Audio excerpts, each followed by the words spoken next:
Bonjour et bienvenue dans cette dernière vidéo concernant les recettes de grand-mère pour vous aider à passer l'hiver sans tomber malade avec des recettes toutes simples, des ingrédients qu'on a toujours à la maison et qui coûtent pas cher. Cette semaine, nous allons voir deux astuces pour vous permettre de lutter contre le syndrome grippal.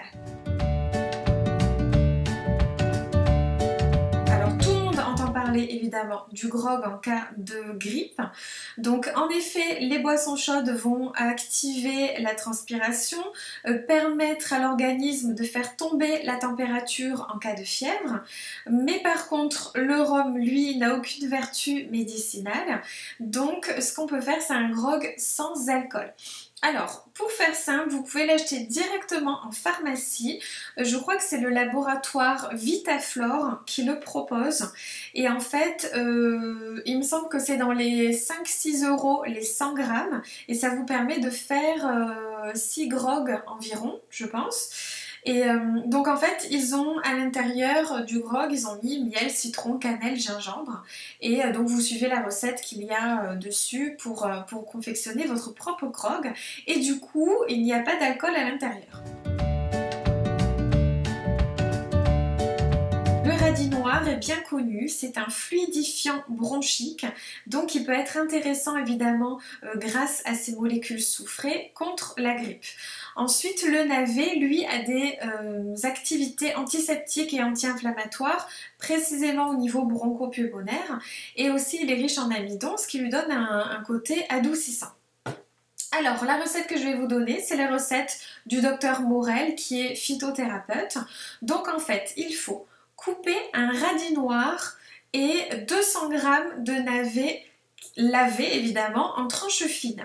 Vous déposez les tranches au fond d'un plat et vous recouvrez de sucre candi. Et vous alternez comme ça les couches jusqu'à ce que vous n'ayez plus d'ingrédients. Vous laissez reposer ainsi pendant 24 heures. Ensuite, vous récupérez le jus que vous filtrez et que vous conservez au frigo.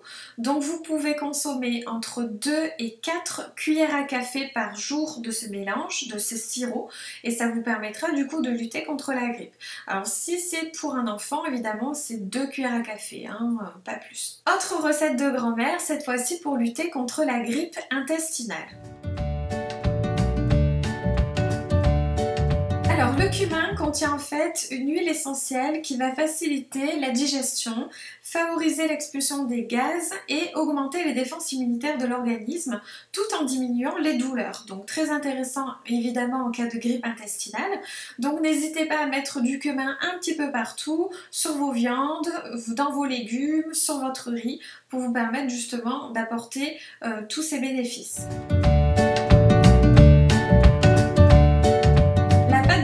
Est un excellent antidiarrhéique et on le sait depuis toujours, donc c'est vraiment une recette de grand-mère. En fait, le coin contient une pectine qui va en fait normaliser les contractions musculaires. Donc il possède aussi du tanin et de l'acide malique qui va permettre de resserrer les fibres élastiques de l'intestin et donc d'éviter la diarrhée. Alors l'ultralevure en fait contient une levure bien spécifique, donc c'est Saccharomyces. Je vous en avais déjà parlé dans une précédente vidéo concernant la levure, les bienfaits de la levure de bière.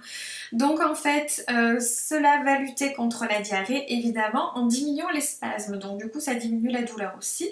Par contre il faut bien associer à une bonne réhydratation toujours, parce que quand on a des diarrhées en général on est aussi déshydraté, donc de bien boire. Par contre au niveau de la posologie, donc au niveau de la quantité de gélules à ingérer par jour, il vaut mieux vous renseigner auprès de votre pharmacien ou de votre médecin pour justement avoir le bon dosage en fonction de vos éventuelles allergies ou pathologies quelconques, parce qu'il a été relevé en cas de consommation excessive pour des personnes sensibles d'ultralevure, il a été relevé des réactions allergiques, cutanées, des démangeaisons, etc. Donc si vous êtes sensible à ce niveau-là, demandez conseil auprès de votre médecin ou de votre pharmacien, à savoir quelle quantité de gélules vous pouvez ingérer en ultra-levure dans la journée. Voilà pour ce mois-ci, vous savez tout, vous connaissez toutes les recettes de grand-mère qui vont vous permettre de passer l'hiver sans encombre, sans petites maladies,